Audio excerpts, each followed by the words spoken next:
20% need to continue to wear their masks. And Dr. Bolin, thank you as well. I see you're on here for your service on Friday as well. Huge help to everybody. We really, really appreciate that and your assistance over the weekend. Any questions?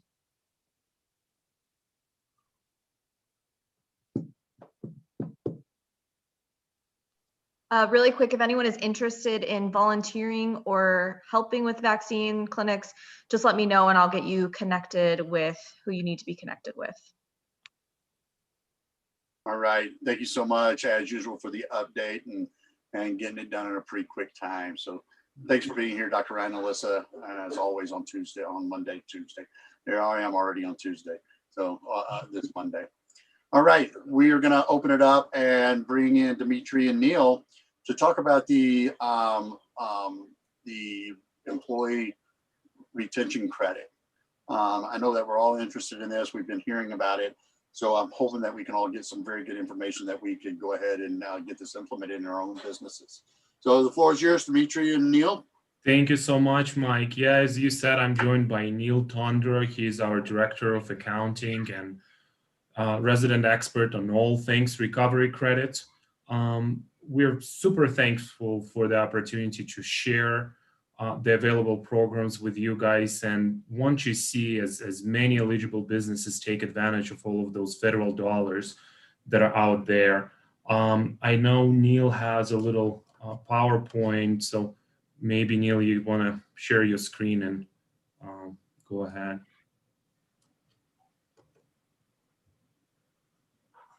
All right, does everybody see the screen here? Yep. The PowerPoint?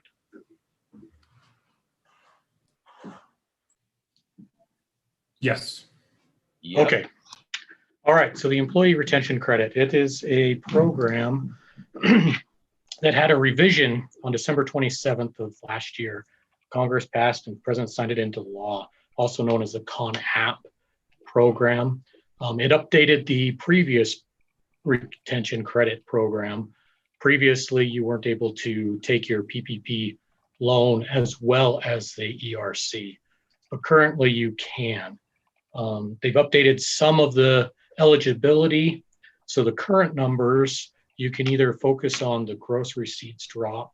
So your gross receipts, if they dropped quarter versus quarter, 2020 versus 2019, 50%, or 2021 to 2019 comparable quarters dropping 20% gross receipts. Most people don't want to make that calculation. And since a lot of our clients, a lot of people we talk to are in the restaurant industry or other industries that are under a partial suspension, occupancy is being limited 25% to 25% or 50% of normal, then you fall under the first column there, your full or partial suspension. And that you can take the credit as long as that suspension is in place, which it appears that suspension is not going to go away anytime super soon, especially with what the previous speaker was talking about. As we go into the summary, there are differences between the 2 years. In 2020, it's a $10,000 per, you could look at it as $10,000 of wages per employee. You can take 50% of the wage credit, so a maximum credit of $5,000 per employee per year. So you have 10 employees, that's a potential of a $50,000 credit for the year. In 2021, they upped it to 70% of the wage credit per quarter. So you can actually get, as the third bullet point says, $14,000 per employee per year. And that's based off of your quarter earnings, the employee's earnings. And they've determined that tips can be included in the wage number. So if your employees are earning tips, as long as they're being reported through you and they're not under the table, then you can get that reported and get up to your $14,000 per employee for the first 2 quarters of 2021. Things to consider when you're looking at the PPP versus the ERC. You can take them both at the same time, as I previously mentioned. third bullet point is very important. You can't use the same wages for your PPP forgiveness as you can for your ERC. So if you're looking at getting your PPP forgiven, that rate is 60% payroll, 40% other qualified expenses. So people previously have said, oh, well, I spent all my PPP money on payroll and then I still had payroll, so I'll just do 100% payroll. You need to see if you can get that pulled back from the lender so that you can qualify for your ERC as well as your PPP forgiveness. That's a concern that you can, that if this starts getting audited and people going back and looking at, well, you used 100% payroll for your PPP forgiveness, now you can't take your ERC because you're out of wages. The best way to do this is to take the credit on your quarterly 941. It's the easiest calculation, easiest way. There are ways to do it every pay period, but that's cumbersome and you don't get a lot each time. Whereas if you do it on your quarterly 941, you can get a check back from the government, and checks from the government are always good. The way you get your refund or your credit from last year is you can file a revised 941. There's a technical data there. It's line 13D and 21, and you have to fill out worksheet 1, which if you fill out a 941 frequently, that's not a scary line, but if you don't, then that can be very cumbersome and very worrying. But there will be lots and lots of people out there that will be able to do that and help you out, including us. So very brief, dirty, quick questions. So I will start out. So thanks, Neil, for this. So whenever when I reported for my PPP, what I reported to where I got mine through, basically, I think the form had 2 different ways of reporting how you spent your money, and I did mine basically 100% payroll. Mm-hmm. Can I retro and redo that, or and take my payroll back to the time that I only expended 60%, or since I filed that already through my bank, then I can't go back. I have to take that full up to that amount that I used for my PPP before I could start getting a credit. So have you been officially forgiven for your PPP? Yes. Okay, so that would be a question for the bank. I worked with a client up in New York where he wanted to do 100% of his payroll, and he told his bank that, and he started the process. I was able to work with the bank and reduce it to 60% payroll, 40% eligible expenses. So now he's got a bunch of wages that are available for the ERC. Okay. That's a question for your bank. Okay, all right. Is there a deadline for revising the 941s in 2020? Lindsay, quit staring. There's not, but most people want their money sooner than later. So what we're going to do in-house is most of the returns, when we do the first quarter for 2021, we're also going to be filing amended returns for 2020. And Mike, just to add a little bit to your question, there are no audit guides yet. So SBA or IRS, they don't really know how they're going to tackle that later down the road. We know that there's a potential for this risk if you already submitted 100% wages. But if you don't hear anything from your bank, we still encourage clients or people that we talk to take the credit. Don't leave the money out there. And then we can figure out how to go through the amendments and compliance, because you really don't violate the law. You're allowed to take the PPP and you're allowed to take the ERC. However, just like you, there were a lot of people that didn't know that they can take employee retention credit, or the law wasn't out yet when they were applying for the PPP forgiveness first round. Okay. And Lindsay, the question that I was going to ask about the timeline. Can you, so from my understanding is that the businesses can take a check or refund, or they can credit out to the future of other employment taxes. Can you tell us how that works and why the pros and cons of doing it that way? It's very simple on the form. It's a little box to check. You check the one where you want the refund sent, or you check the one where you want to apply it to future taxes. Most people, due to COVID, are suffering cash flow wise, so they want the money right now. I can't think of anyone that would want to postpone the payment until later, so they don't have to pay more taxes unless there's a major tax crunch, or cash crunch, where you don't have the cash right now. You can't wait for the 2, 3, maybe 4 weeks before the government sends you your check.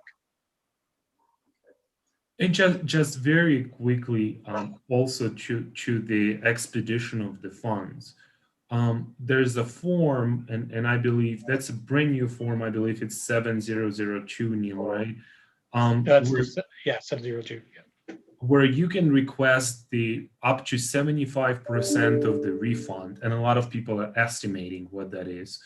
And IRS promises to get that money to you within 2 business days. So you will file that 702 form.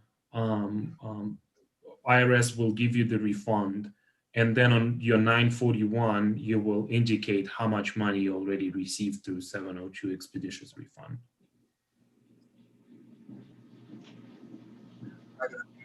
And income.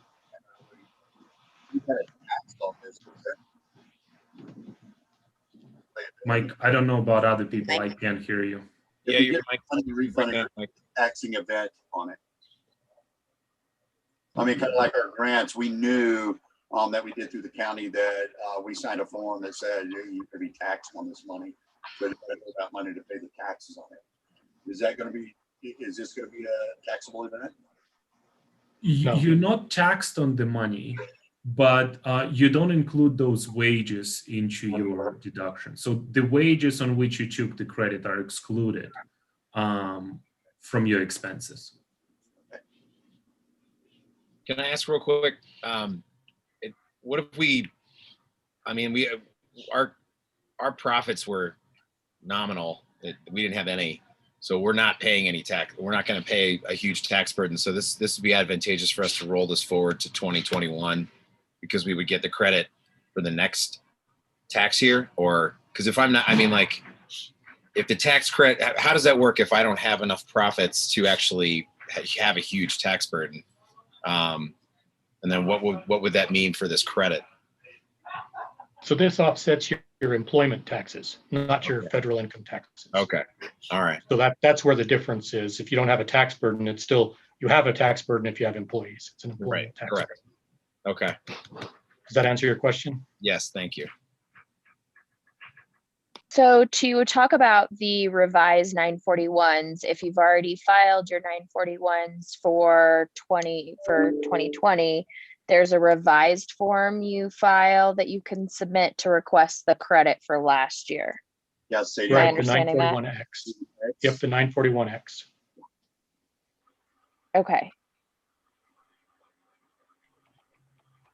You will still need to prepare the 941 for that quarter to see how the numbers change. And then based on your original 941 and the new 941, prepare form 941X. And that's the amendment. Basically, 941X has 2 columns. In one, you put the old numbers, and in the other one, you put the new numbers and the difference. And that's it. And the end result is your refund. How long does it take in, once you file, what do you see in the return? It really depends. Early quarters have been much slower. Sometimes it takes up to 4 and 5 months to get the refund. Again, those are just the refunds coming out of this 941 form, not this 702. 702 are very quick. And then recently it has been a little bit faster, although again, I don't know how that would be impacted by the tax season that's in full force right now.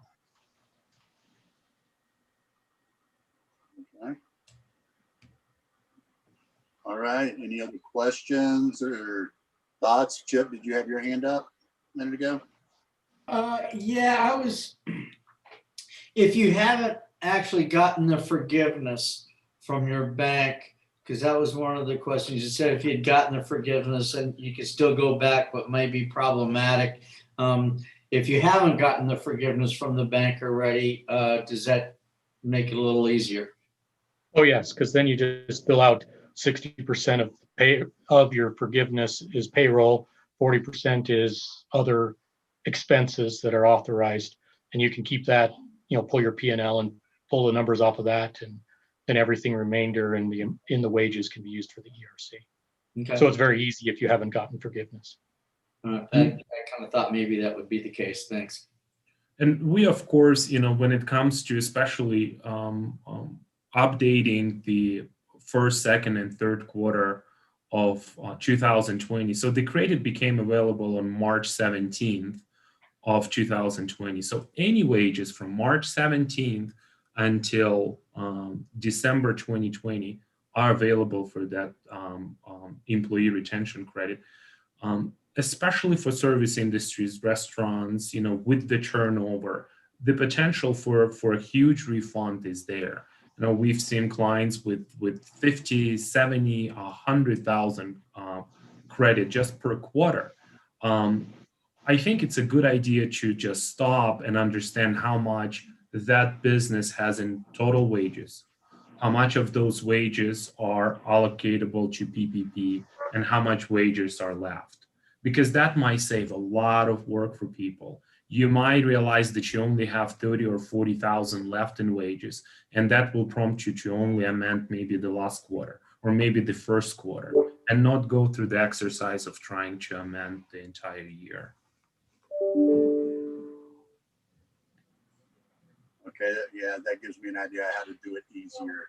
Since take the whole payroll from March 17th. Yeah, so that makes a lot of sense and back it in. Okay, yeah, that gives me a little bit of clarification about how to doing it. All right. Anybody else have any questions for Neil or Dimitri? I just want to thank you both for jumping on here with us, and just let everyone know on this call as well. I think a lot of our business neighbors may not know about this credit. And so, if you're talking to any other business owners, just make sure you bring it up, let them know about this. And I understand this session is recorded. And so, we can go back and reference some of this information as well, but definitely information to share with as many people as possible, because this is a no-brainer to definitely move forward with the revisions and then into 2021. Mayor, the link to this meeting will be available on the city website and the CCEDC website, just for anybody who wants to watch it later that we can pass on easily. So I'm happy to send that link to anybody who needs it, or you can grab it off either one of the places. Hey, John, send it to me as well, and I'll get it put on the business resources page on the county's website. Okay. Thank you.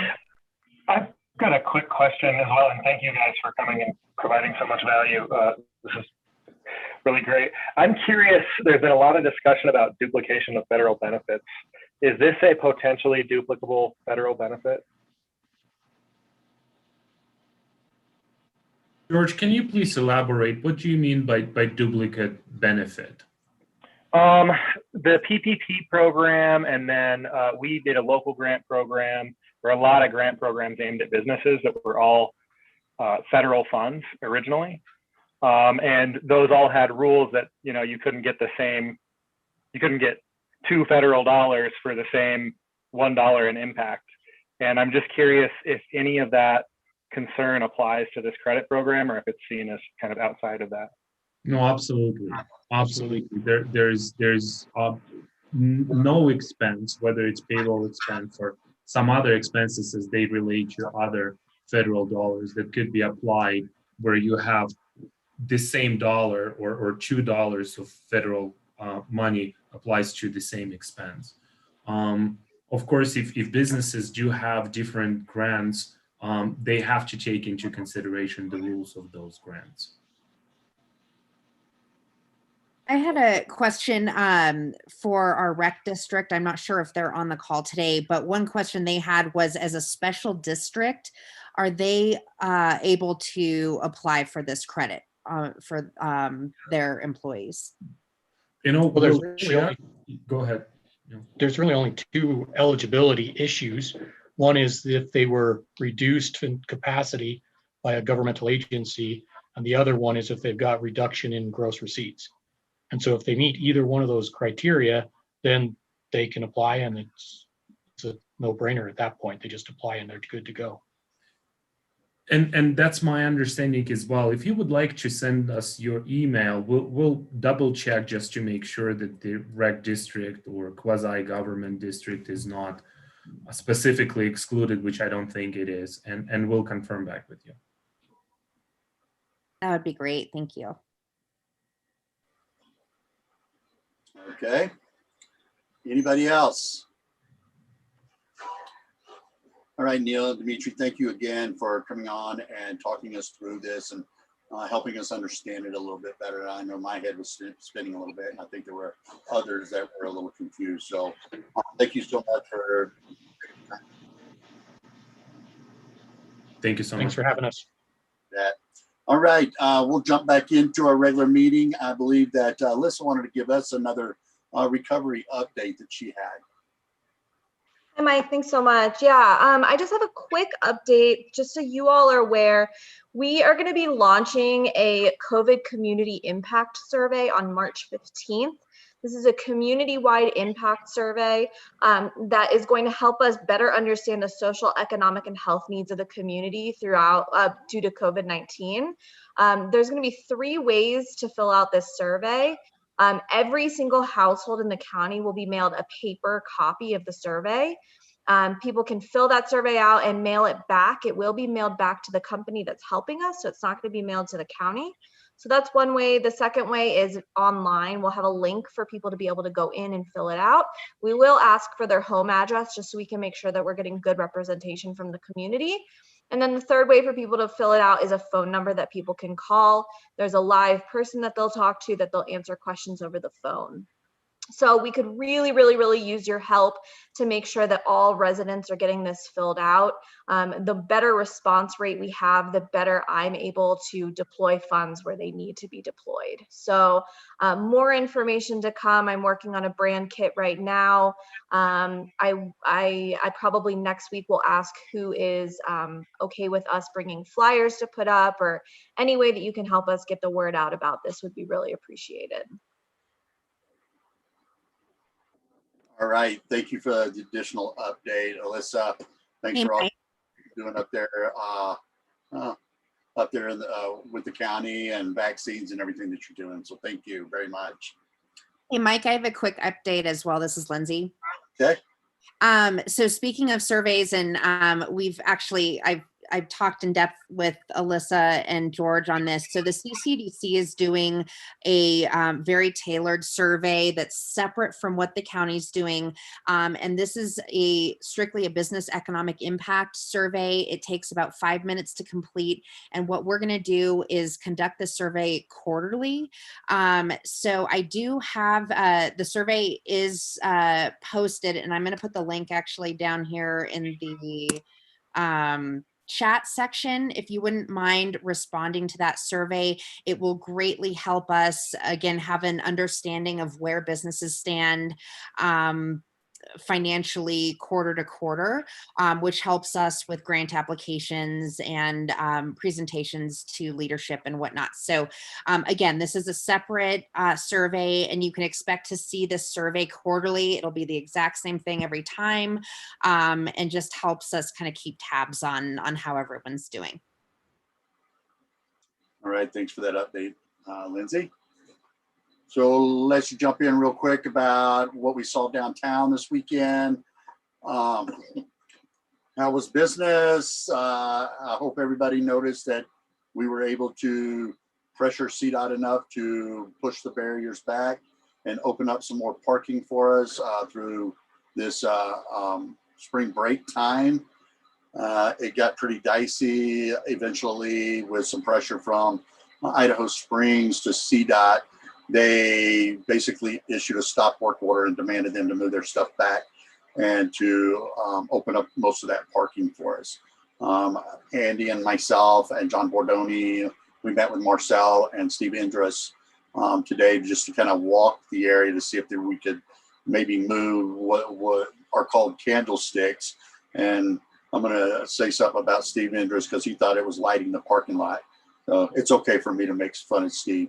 But when he didn't know what a construction candlestick was. So we looked at that, how we can move those around and maybe gain some more parking. We felt that they were pretty much lined out and representing what we can do. I don't think that there's any reason for us to go out there and stripe for 2 weeks, spend the money and the manpower to go out there and put half stripes to kind of dictate where those parking spaces are. So I am very pleased, and I believe that I have heard from a few of our business owners downtown that was thankful that we got more parking open up going into spring break. So Linda, we're going to start with you today. Yeah, Mike, I appreciate you opening up some parking spots. I mean, this weekend was really the time to do it. And I think most of us saw how many people were actually in town having part of the street open. It's just amazing because everyone was sitting outside for the main street, and people are excited by it. And I appreciate what you did with the parking. It was a busy weekend. I am finding people are still wearing their masks and not questioning it. I think people have gotten used to it, at least in the store. And I haven't seen any repercussions from other states pulling back from the mask requirement. So far so good. I think we're going to have a busy summer, and I think opening up the street is going to be just as good as last year. And otherwise, just thank everyone for all the effort on COVID. I'm pretty amazed at how well everything has been handled, and to stay the course is still the message that you can see around town, and I still like that message, and I think it's been well done. All right, thanks, Linda. Sadie? I agree. It was the perfect weekend to open up more parking. It was a very busy weekend downtown. We had an amazing Saturday and a great Sunday. Lots of people out and about. The weather was perfect. I agree. I'm not seeing anybody pushing back. The amount of travelers has significantly increased. Again, this weekend was a lot of tourists. So it was good to see everybody just being really kind and listening to our rules. So it was good weekend. And just to say something, I was in my restaurant. We had a party of 8 walk in. They were from Texas. I saw their shirts. They all came in with masks. And I just asked, I said, so how is it now that everything's kind of a free for all? And he said, surprisingly enough, there are still an overwhelming amount of people wearing their mask, even though they don't have to. So that was very, that was nice to hear that everybody didn't say, let's, rip the masks off and we're done. So they were very well aware that our state is still under, wearing masks, and we haven't, relieved everything. So knowing that they were still supportive, people that they are going to be fully aware and respect our mask order. So that was good to hear. All right, let's go to TJ. Yeah, I mean, same. Nice to see town busy, kind of a little preview of spring and summer. We did have one issue with a family from Texas that came in without masks. We told them we could offer them for $1. They refused and left. So I'm guessing they tried to eat here in this town. They went hungry. But other than that, successful weekend. Okay, great. Let's see, Marcel. I've already heard it, but I'll let the rest of the group hear from your perspective. Yeah, we were very busy. It was bananas. The barrels are a huge success. Thank you for those spaces. Just really busy, just, trying to keep staff well fed and rested, and didn't have any issues with masks. I think being able to open up the garage doors helps with everybody. Just felt really good on Saturday and Sunday. It was a really good day. So thanks again, Mike, for pushing the pushing the button on CDOT to get out of there. So it'd be probably a great 4 weeks till we get to mud season. All right, Asta, we haven't heard from you. I don't think you were on with us last week. You have an update for us, Asta? Yeah, sorry. Yeah, I mean, I just echo again what everybody said. It was a great weekend. I actually think I love the fact that you got the parking opened earlier, but I think we could have used that earlier, a couple weeks ago, from what I see. And I'm just curious how long it's going to be that way. Are they going to pull it back and start, is that, yeah, if you can update me on that, I would appreciate that. So what will happen is we figure after the first week of April, Uh-huh. we'll be able to be allowed to go back in there. The CDOT would lift their 105 form, which the 105 is basically a stop work order. And they will be able to move back because our 1041 documentation says, it actually says it's, April and May is the time to do it. Mm-hmm. So the second week of April, they'll come back in, move the barriers back. And I'm really expecting, Asta, that construction company is going to get their butts in gear and get it done. Because they know they're going to have another time. Do you have a commitment as to, like, are they going to be done by Memorial Day? Because I feel like it's just gone on way too long. And that's my only qualm with this whole thing. It's kind of ridiculous in my point. But Of course, all I can do is listen to what CDOT is telling me. And okay. I want everybody to understand that CDOT is not our problem. It's the contractor. Graham is the problem. CDOT's pushing to get it done. They know they need to get out of here and get this job done. But the communications with Graham has been terrible. They're not getting anything. And the thing it did was it got to the point where the city was threatening to shut the whole project down. And that's not just, if we pull our 1041 and tell them they can't work, that means they would have had to stop work from 240 to 239 through our whole city. So they were facing a big shutdown that they couldn't work on the highway or anything. We could have shut it down completely. So I think that the fire has been lit under their butt in some form or fashion. They're paying like $7,000 a day for not being done. So that would also tell me that I need to get this project done. I would say that I'm very confident that CDOT will ride them and they should be out of here by that second week. I'm hoping by the first to second week of May. Okay, cool. Thank you. But yeah, thanks, guys. Thank you. Let's see. I don't see Steve Indra. He was here.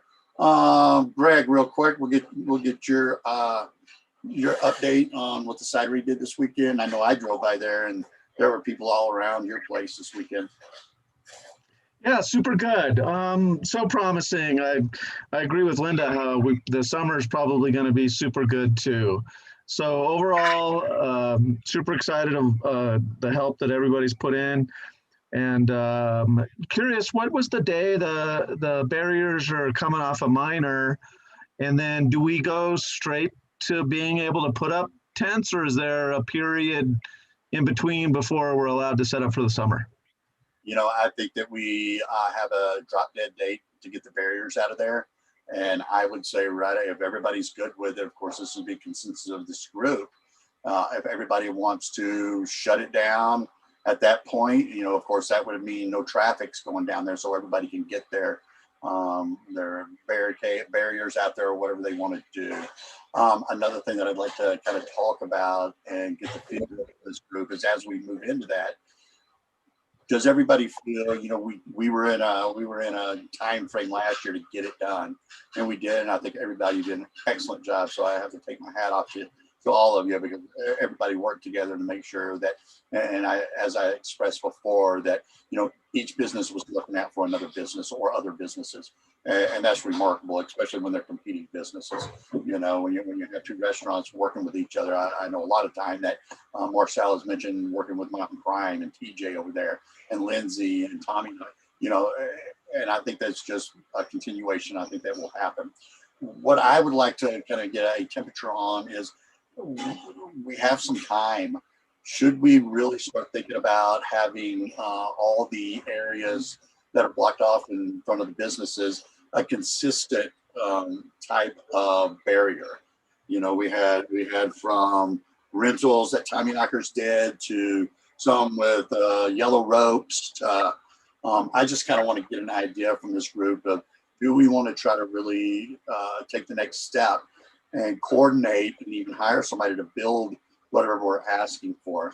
Any thoughts on that group? Sadie? So we've been discussing that in our minor street market subgroup of people, and we have kind of already made kind of a consensus. Nate from Ember created kind of 3 basic looks that people could kind of model off of. And Mike, I CC'd you on the email that had that graphic in it, so you can take a peek at it. But I know that most everybody that it's in the group that is the subgroup of us on minor that is very interested in us kind of having a similar, maybe not uniform because we are all our own unique businesses, but a very similar look. So that was something we have all been talking about in the minor meeting. John, do you have that document that you could share with us? Sadie, did you send it to me? I'm sorry. It's in that shared drive, and if I was on my Oh, okay. computer, I would jump it up, but I'll send it to John. That way he can maybe push it out to the group so everybody can see it, but it's in that shared drive, John. Okay, I can go find it. Right. Thank you for that, Sadie, and I really appreciate your group coming up with these ideas, moving into this, moving out of our spring break into what we want to do this summer. I think we've got a lot of good minds in here, a lot of outside the box thinkers. Do you have an update for us on the end street barriers that you were working on? So Carla sent over some things. I've also asked Craig Abrahamson to design us something because we didn't like the curly cues. I liked some of the ideas that Carla sent over to us. I'm just a little concerned about if our builder, the person that would put this together, whether he could get the materials for it. So, so I do have Craig Abrahamson. He volunteered to draw and design something for us to bring back. He sent a little sketch today, but it wasn't complete. It was just kind of a basis. And before I share anything, I'd like to give them a little bit more time to really come up with the look that it's going to have, and not just a basic spec to build one. He's going to put some design. But on the flip side of that, we need to get this approved, because if we don't get CNC welding on this immediately, we could stretch it out that we might not have them all. I think we can get, we might be short on a few. We're putting 2 in each block, 2 on each side, so we need 12 of them. And we might, if you can do 8, at least we can get it blocked off, and then we can spend the next month or so finishing them up and having them to us. So the sooner we can get a design over to him for him to start building on them is going to be better for us. Real quick, Mark Hamschmidt, Chief, are you on camera? Can you put your picture up, or are you just on audio? Just on audio. Okay, I just want to introduce our acting chief, Nate Busick. Chief Busick gets here. So Mark Hammerschmidt was our acting lieutenant. Now is acting chief until April 5th. So if anybody in this group needs anything from our PD, Mark Hammerschmidt will be the one to reach out to. All right. Don, you still working on that? My computer is pretty badly broken right now, and it's not working right, but I can send out an email to the group. All right, we've got a few more minutes left. I just kind of want to open it up now for a roundtable discussion. Bring up anything, thoughts, ideas, concerns. That's what this last 5 minutes is always for. Linda? Mike, I was just wondering with CDOT, are we gonna have a lot of these cones and all this stuff taken down pretty soon around the exits and the bridge on 240? I'd just like to think we'd go into the season not looking like we're just a construction zone. I'm expecting this project They were supposed to in November start running that express lane to checking the tolls, making sure that all the readers were working and everything, and they're not there. I am very confident that, well, if you go over the bridge now, I was over there today. That was another thing I was going to call CDOT. I was like, how long does it take to expand that sidewalk? Because it's been like that for 2.5, 3 months. And I was over there today, and if you go over there, all those barrels are gone.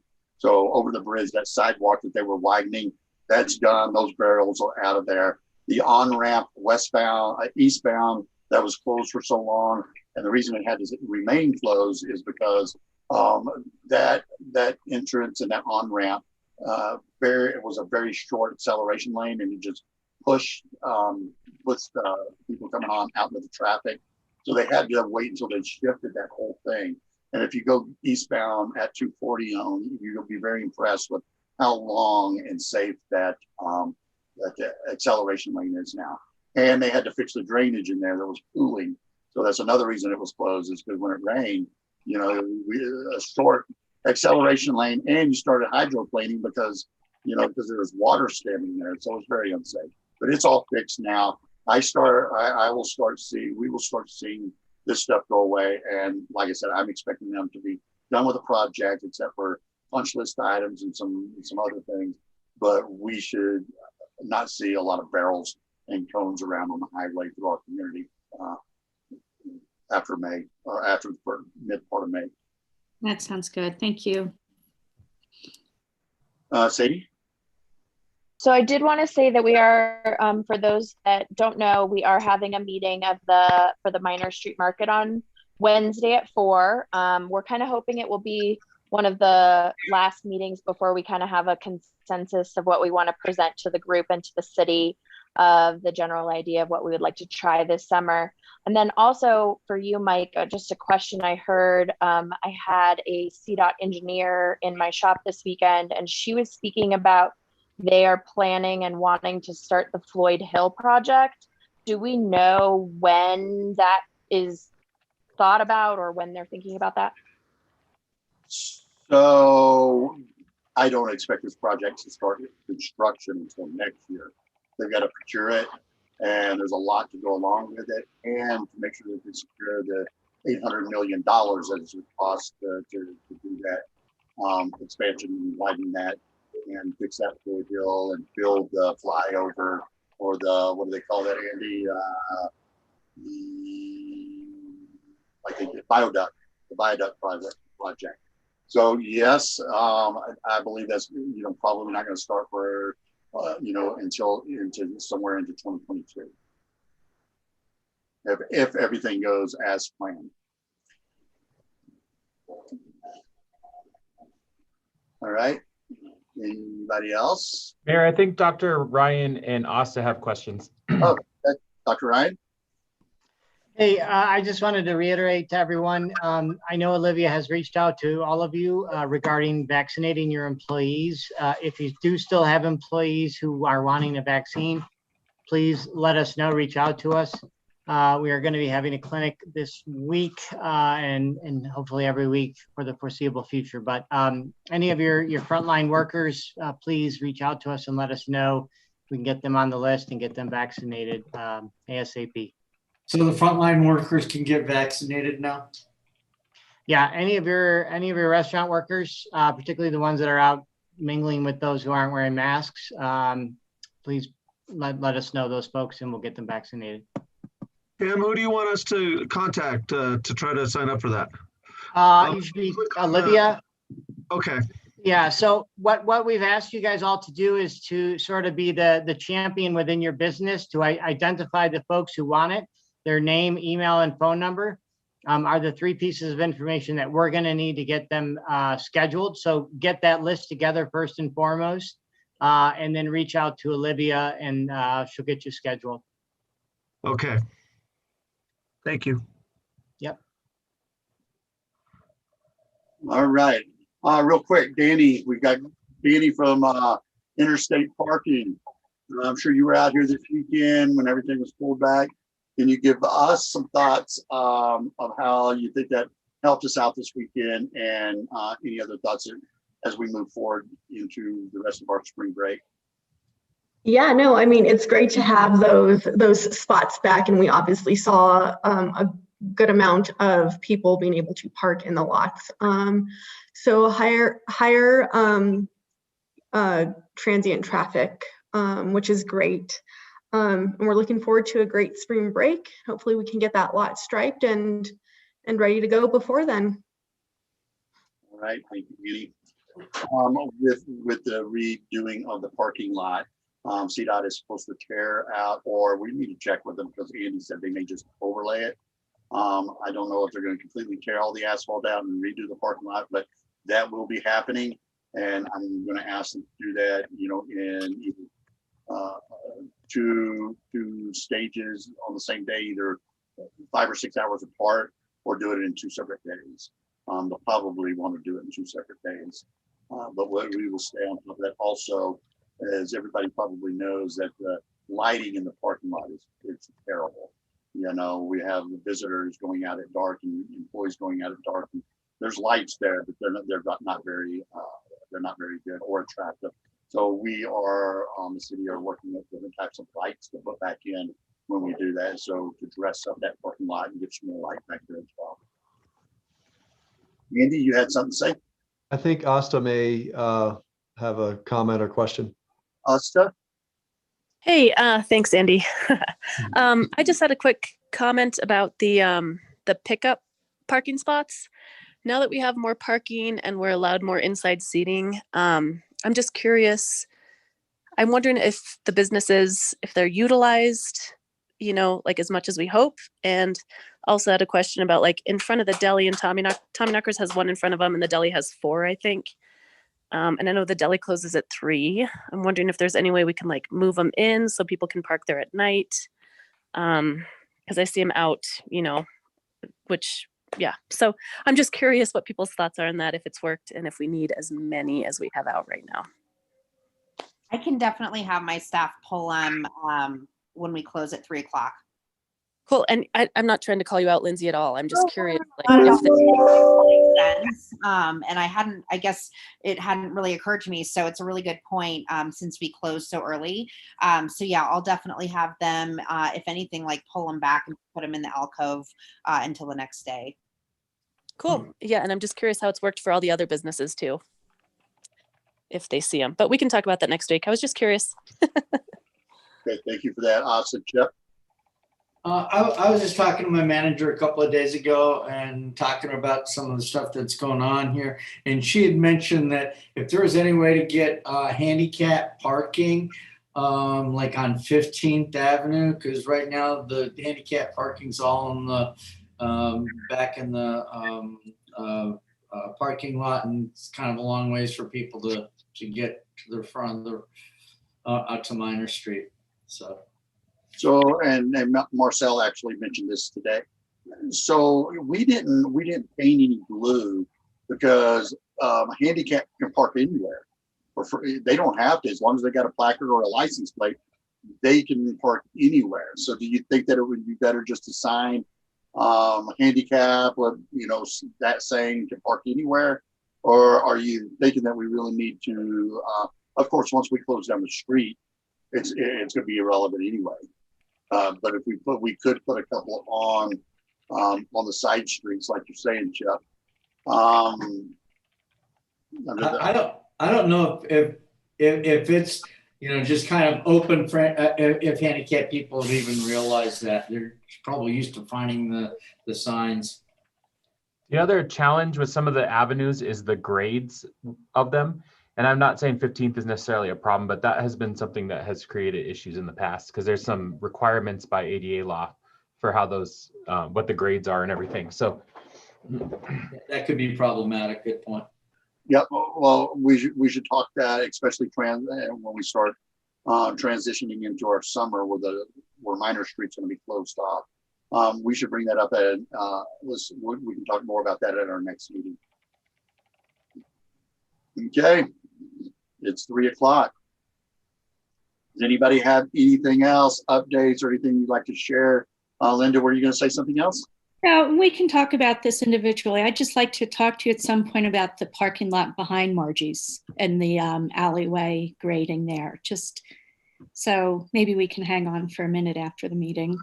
Well, yeah, why don't I reach out to you because I've got a 3 o'clock, we've got a 3 o'clock meeting. So are you at the shop? You're not at the shop today, are you? I am not. Have a phone number that you can text me your phone number? I will. I'll just stick it in the chat. Okay. Thank you. All right. Thanks, everybody. Thanks for being here as usual.